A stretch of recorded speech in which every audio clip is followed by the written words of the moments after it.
Yes, guys, welcome back to the Kossi Aston podcast. My name is Kossi. Welcome back to a brand new video. Arsenal shared points with Aston Villa at the Emirates Stadium yesterday in a game that I thought we could have won. In a game that we were 100% on top, in my opinion, but we let the lead slip. And we have seen it before from Arsenal. We have seen it before from Arsenal giving away 2-0 leads, and this season it's like a recurring theme. Arsenal losing points from winning positions in games. It is pretty much obvious. It's pretty much an everyday activity. We literally do it every single week, and I am not pleased. I am not happy.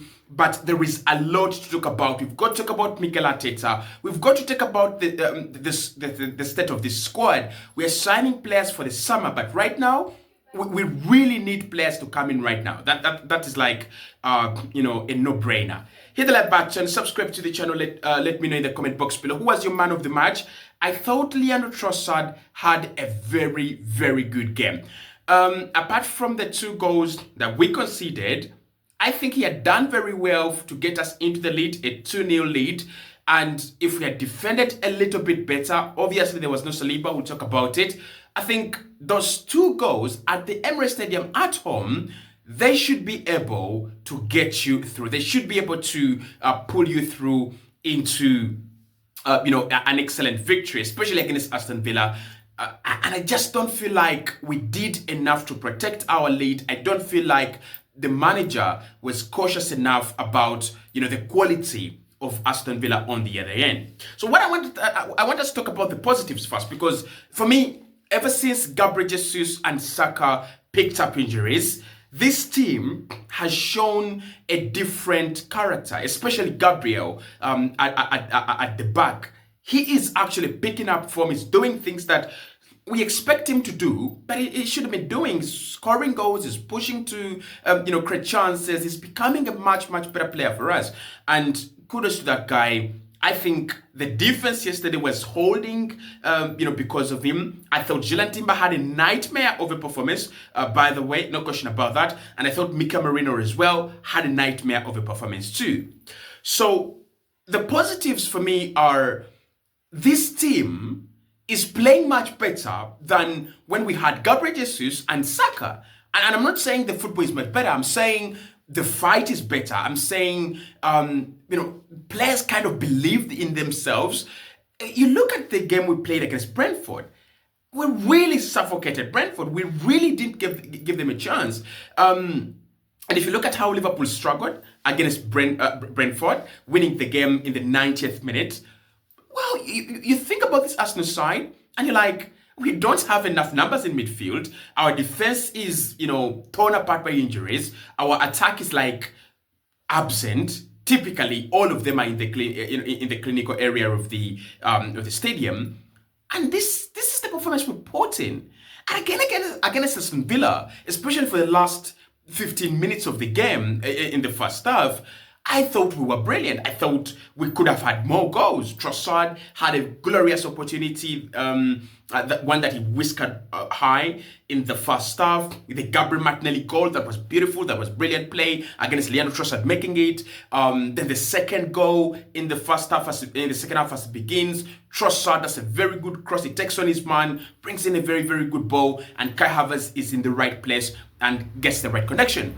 So you factor that in and you're like, this team is actually not atrocious. This team there is a reason as to why we believe in it. There is a reason as to why we are Arsenal fans and we believe in our team. Because for me, the last 2 games, apart from the defending, that is Arsenal's bestest campaign. Like, I've watched Arsenal and I'm not expecting Arsenal to win, and I'm not expecting out of the game. And Arsenal has given me 100% reasons to believe, and I still believe. I mean, people have said it is over, and you know me, I always say it's over early, but I've not said it's over now. I've not said it's over because I am looking at this team and I'm like, get Saka back, get William Saliba back, get Ben White back into right back, and maybe this team goes and challenges, because it's just 9 points between us and Liverpool, right? The only bad thing is that Liverpool have started dropping points and we have not. We've not capitalized. That's the only bad thing. They drew against Newcastle. They drew against Fulham. They drew against, I think that was, that 0-0 in their most recent game, apart from the Brentford one. It was 1-1, Nottingham Forest. And you think that is like 6 points dropped by Liverpool, right? We should have capitalized. Without a question, without a doubt, we should have capitalized. But, it didn't happen and there is nothing we can do about it. So, if we can keep up these performances, if we can keep up that zeal, that fight, that willingness to go and go and go, I think we've got a very, very big advantage as a team. And of course, you've got to recruit as well. I think January is a big opportunity for us to go and get 2 players on loan or in a permanent, depending on what the manager will want, and then, just strengthen that squad. But let's talk about the disappointment, right? Because I know many people are raging and ranting, and that's why I want to do my match reactions the day after, because it just gives me enough time to get all these, reactions out of the way, and then I can speak into a game the way I believe it should be spoken about. So the disappointing part is the defending. At 57 minutes, it's 2-0. At 68 minutes, it's 2-2. Literally, Aston Villa needed just 10 minutes to equalize and almost win the game. I don't think that is a good reflection on a team that really wants to win the title. I don't think that's a good reflection. I really, really don't think it's a good reflection. Let's talk about the 2 goals. I think Mikel Merino was doing absolutely nothing in that game, and his only job should have been marking Yuri Tielemans. Tielemans almost scored 2 goals within a space of 3 minutes. And the tracking was absolutely atrocious and very poor. And he had one job, and that was tracking Yuri Tielemans. And for me, if you're Mikel ARTETA, of course, he's got to take the blame. He's got to take the blame, a big part of it. Now, Edu is gone. So he's the guy that has been present from the last administration. So he's got to take the blame.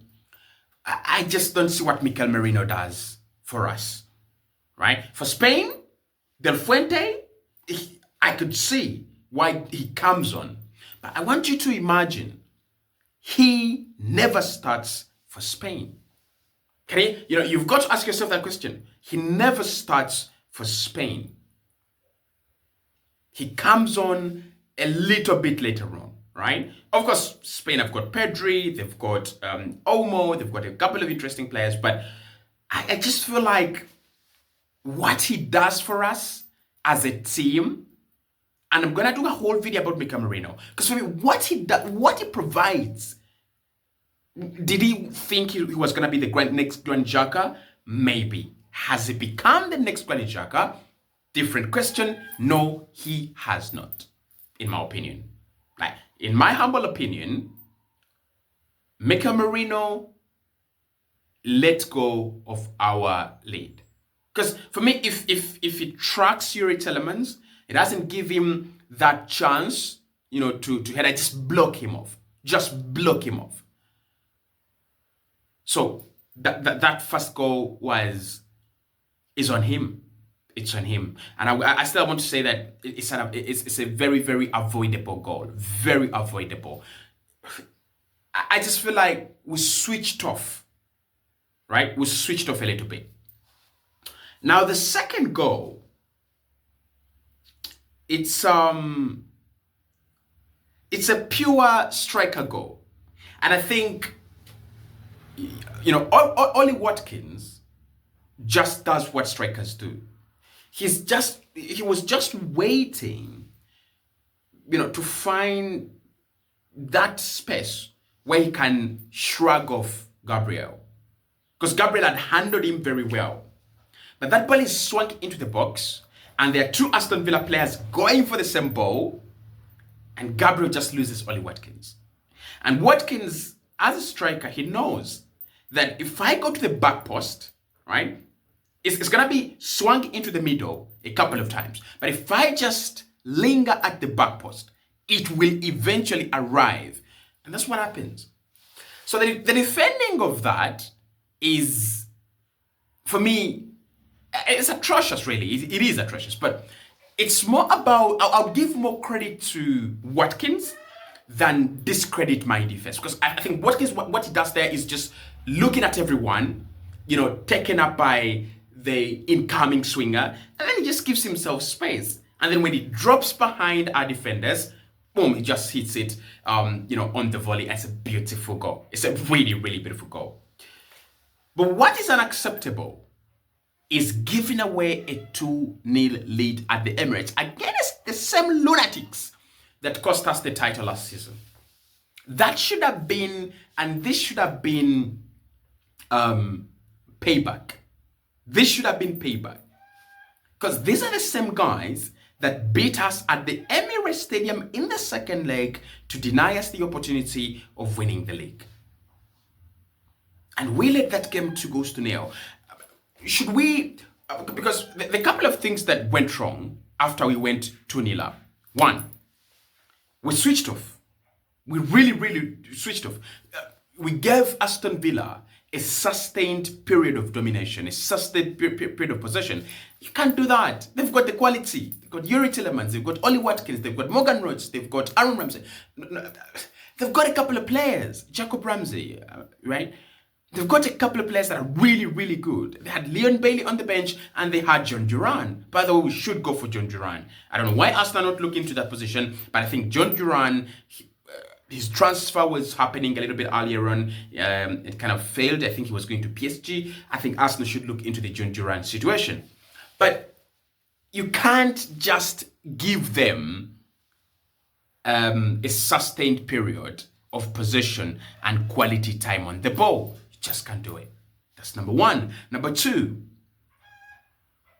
the substitutions for me, I didn't like.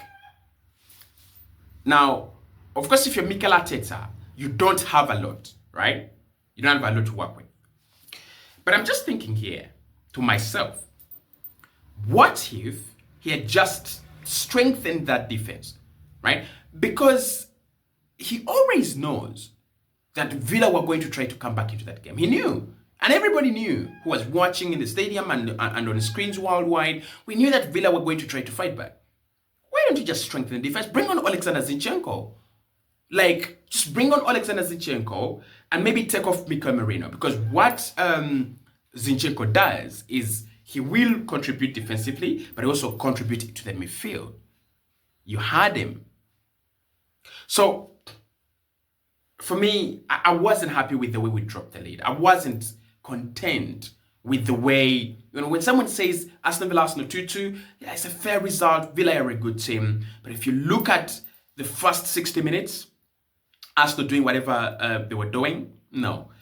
We should have won the game for sure. Obviously, there was a little bit of unluckiness there. Merino hitting the ball, he strikes Kai Havertz on the hand, and then it goes into the back of the net. But for me, apart from VAR, that shouldn't stand, right? I know a few people have done their own VAR angles. It shouldn't stand, really.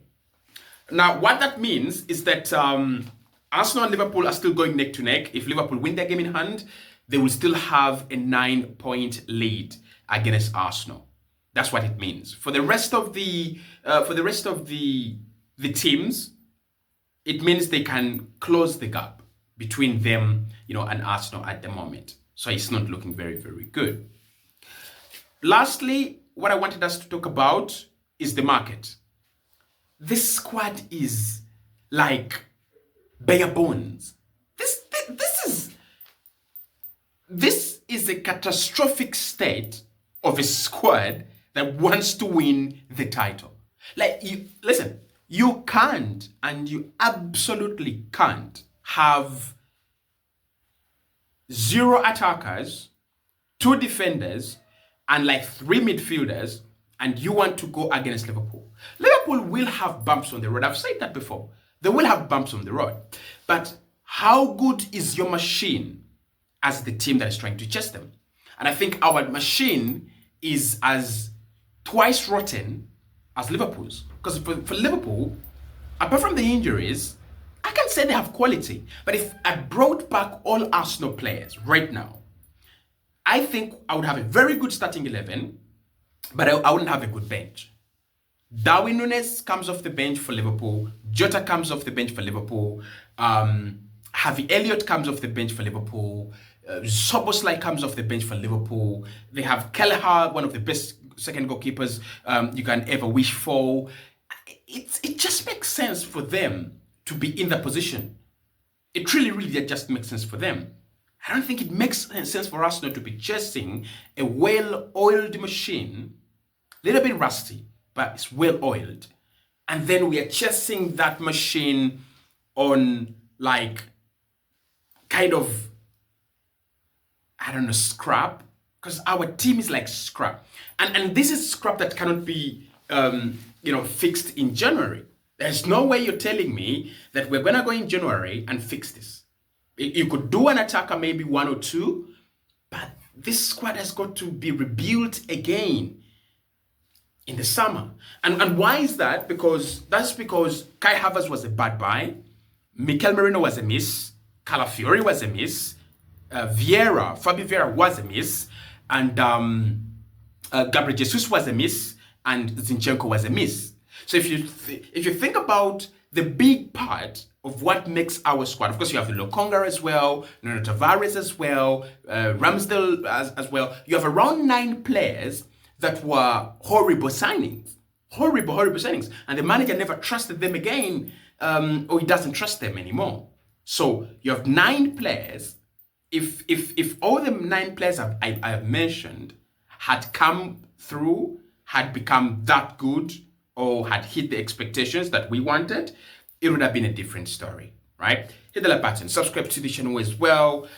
Bit of a rant in the morning, but listen, I'm all right. I think the title race is still on, but I'm just afraid that we're not ready to go and challenge Liverpool. I don't think we are ready.